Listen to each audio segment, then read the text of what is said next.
بسم اللہ الرحمن الرحیم، کچھ باتیں ہیں آپ سے عرض کرنی ہیں۔ آج جو سانحہ ہمارے یہاں پیش آیا ہے اس کے حوالے سے دینی اور شرعی رہنمائی،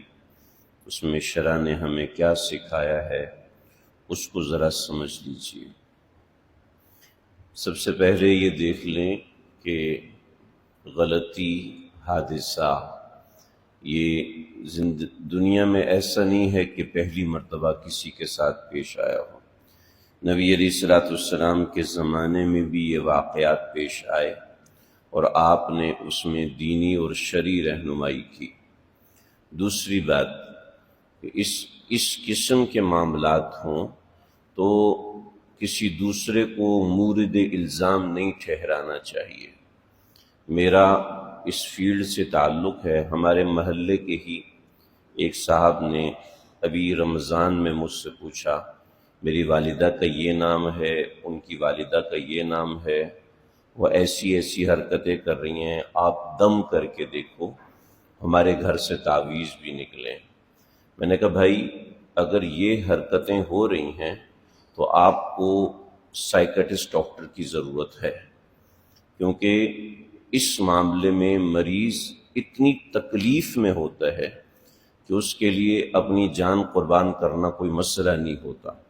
اور وہ درد وہ دماغ پہ ایسا سوار ہوتا ہے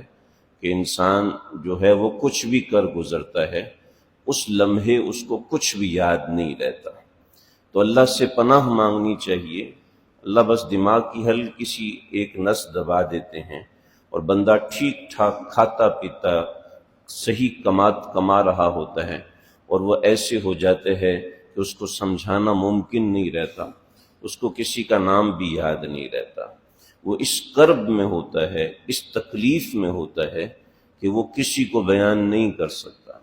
کتنے ایسے لوگ ہیں جن کو میں نے روکا ہمارے خانقاہ میں آنے والے، لیکن اللہ کا شکر ہے بچت ہوئی، لیکن بہت سے ایسے لوگ، وہ تکلیف اتنی زیادہ ہوتی ہے آدمی کو، ذہنی اذیت اتنی زیادہ ہوتی ہے کہ انسان کو کچھ بھی سمجھ میں نہیں آ رہا ہوتا۔ ہماری فیملی میں کچھ ایسے مریض آئے تو اس وجہ سے میں نے سائیکٹرسٹ کے پاس جاتا رہا، تو وہاں بہت سے ایسے مریضوں سے ملا جو بالکل ٹھیک ٹھاک کرکٹ کھیلتے ہیں، بیڈمنٹن کھیلتے ہیں، مگر جب اٹیک ہوتا ہے تو اس وقت کچھ سمجھ میں نہیں آتا۔ لہٰذا کسی کو بلیم کرنے کی بجائے خود کو پہلے اس کی جگہ پہ رکھ کے دیکھیں کہ وہ کس قدر تکلیف میں ہوگا، لوگ کس قدر تکلیف میں ہوں گے، لہٰذا دوسرے کے درد کو سمجھا جائے۔ ایک بات، نبی علیہ الصلوۃ والسلام کے زمانے میں حضرت طفیل بن عمرو الدوسی، یہ بڑے صحابہ میں سے ہیں، ان کے ساتھ ایک صاحب نے ہجرت کی، اور ہجرت کے بعد ان کو ایک تکلیف ہوئی۔ بعضی تکالیف ایسی ہوتی ہیں جیسے کولے کی درد کی تکلیف، آج کے زمانے میں تو مسئلہ نہیں، ہم پین کلر کھا لیتے ہیں جس سے سیٹ ہو جاتا ہے، مگر ایسی تکالیف ہوتی ہیں کہ انسان مر جانا پسند کرتا ہے۔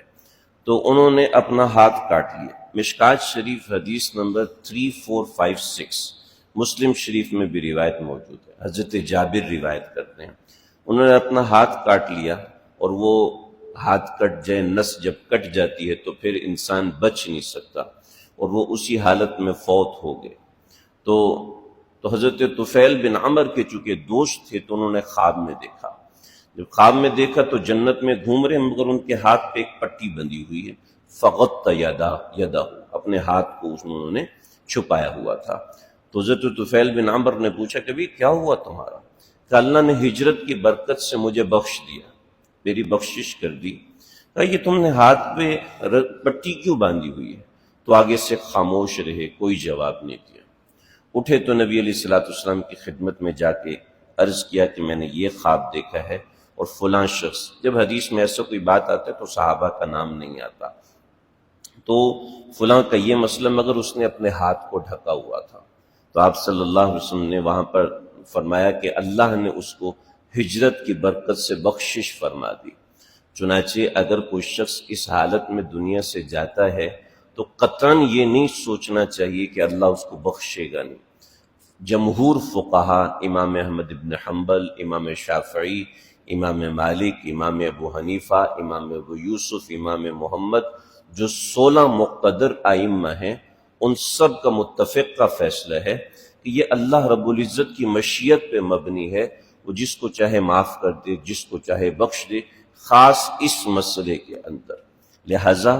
یہ اللہ کی مشیت پہ مبنی ہے، لہٰذا ہمیں اس کے لیے دعا بھی کرنی ہے، ہم نے اس کا جنازہ بھی پڑھنا ہے، اور ہمیں ایصال ثواب بھی کرنا ہے۔ اس کے ساتھ نبی علیہ الصلوۃ والسلام نے ان صاحب کے لیے دعا فرمائی کہ اللہم بیدیہ فاغفرہ،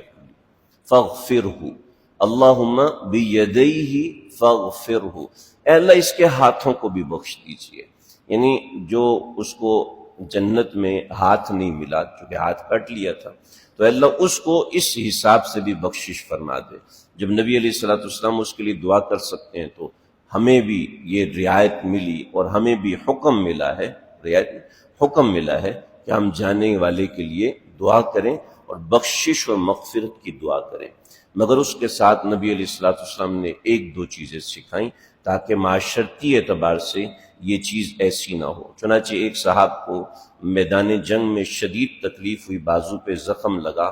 بازو پہ زخم کی وجہ سے شدید تکلیف، ایسی تکلیف ہوئی کہ اب ان کی زندگی معذوری سے گزرے گی، تو انہوں نے تیر لیا اور اس ہاتھ کو مارنا شروع کر دیا، وہ زخم کچھ ایسا لگا کہ اسی میں ان کا انتقال ہو گیا۔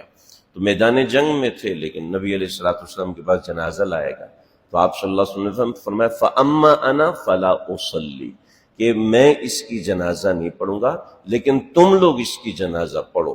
چنانچہ جمہور فقہ، تمام فقہا اس بات سوائے امام ابو یوسف کے، تمام فقہا اس بات پہ متفق ہیں کہ جو مقتدا ہے، جیسے وزیر اعظم ہے، جیسا کہ صدر ہے، جیسا کہ امام مسجد ہے، جیسا کہ مفتی ہے، وہ جنازہ نہ پڑھے، البتہ دیگر تمام لوگ اس کی جنازہ پڑھیں گے۔ تو شریعت نے حکم اس لیے دیا تاکہ زجر ہو کہ لوگ اس چیز سے اپنے آپ کو روکیں، اس چیز سے اپنے آپ کو بچائیں۔ تو یہ شرع کے مکمل اس کے حوالے سے احکامات ہیں، لہٰذا ان احکام کو ذہن میں رکھا جائے، دعا کی جائے، اور کوئی ایسا جملہ نہ بولا جائے کہ جس سے اہل خانہ کو اذیت ہو، کہ ایک تو جدائی کا وقت ہے، اور جدائی کا وقت جن کے والدین دنیا سے جا چکے ہیں وہ جانتے ہیں کہ یہ کتنا نازک وقت ہوتا ہے، انسان کو اپنے آگے سوائے کنویں کے اور کچھ نظر نہیں آ رہا ہوتا، زندگی ختم نظر آ رہی ہوتی، خاص طور پہ گھر کی خواتین کے ساتھ تو بڑے عجیب معاملات ہوتے ہیں۔ لہٰذا اس ایسے وقت میں ان کا سہارا بننا چاہیے، حوصلہ دینا چاہیے کہ فکر نہ کرو، اللہ خیر کا معاملہ فرمائیں گے، اور اللہ رب العزت نے یہی لکھا تھا، انہیں ایسے کلمات کہنے چاہیے جس سے سامنے والے کو ڈھارس بندے، جس سے سامنے والا تسلی میں آئے، اس لیے کہ نبی علیہ السلام نے فرمایا کہ حق المسلم علی المسلم ستۃ، مسلمان کے مسلمان پہ 6 حق ہیں، اور ایک حق اس میں یہ ہے کہ اس کے ساتھ تعزیت کی جائے۔ تعزیت اسے نہیں کہتے جیسے ہم ہاتھ اٹھا کے دعا کرتے، یہ دعا ہوتی ہے۔ تعزیت یہ ہوتی ہے کہ آپ اس کو کچھ ایسے کلمات، کچھ ایسی باتیں کہیں جس سے اس کو تسلی ہو۔ بعض دفعہ گلے لگانے سے تسلی ہو جاتی ہے، بعض دفعہ صرف پاس بیٹھ جانے سے تسلی ہو جاتی ہے، وہاں پر کچھ کلمات کہنا ضروری نہیں۔ جیسے بڑی عمر کے لوگ ہوتے ہیں، وہ جب کسی جوان کے پاس آ کے بیٹھ بھی جاتے ہیں تو بڑی ایک تسلی ہو جاتی ہے، سکون۔ کوئی بڑے عہدے والا اپنے چھوٹے کے پاس آ کے ہاتھ پکڑ لیتا ہے، کہتے کوئی بات نہیں، اللہ خیر کریں گے، ہم تمہارے ساتھ ہیں۔ ان کلمات کو تعزیت کہتے ہیں، یعنی ایسے کوئی مخصوص کلمات نہیں ہیں کہ ہم عربی میں اس کو پڑھیں اور یا اردو میں ان کلمات کو کہیں، بس کچھ بھی ایسے کلمات جس سے سامنے والے کو تسلی ہو جائے، وہ کلمات کہنے سے تعزیت ہو جاتی ہے۔ لہٰذا کچھ نہ کچھ ایصال ثواب کیا جائے، کچھ نہ کچھ اعمال بھیجے جائیں اور ان کے لیے دعا کی جائے۔ اللہ سمجھنے کی توفیق عطا فرمائے۔ بسم اللہ الرحمن الرحیم، الحمد للہ رب العالمین، والصلاة والسلام علی سید الانبیاء والمرسلین، نبینا محمد وآلہ وصحبہ اجمعین۔ اے اللہ ہماری یہ بیٹھنے کو ہمارے خٹک صاحب کے حق میں قبول فرمائیے۔ ہماری مسجد کی پہلی اینٹ سے لے کے چھت تک ان کا ہمارے ساتھ ہے، ان کا ہمارے ساتھ رہا ہے، ہر نماز میں وہ ہمارے ساتھ رہے،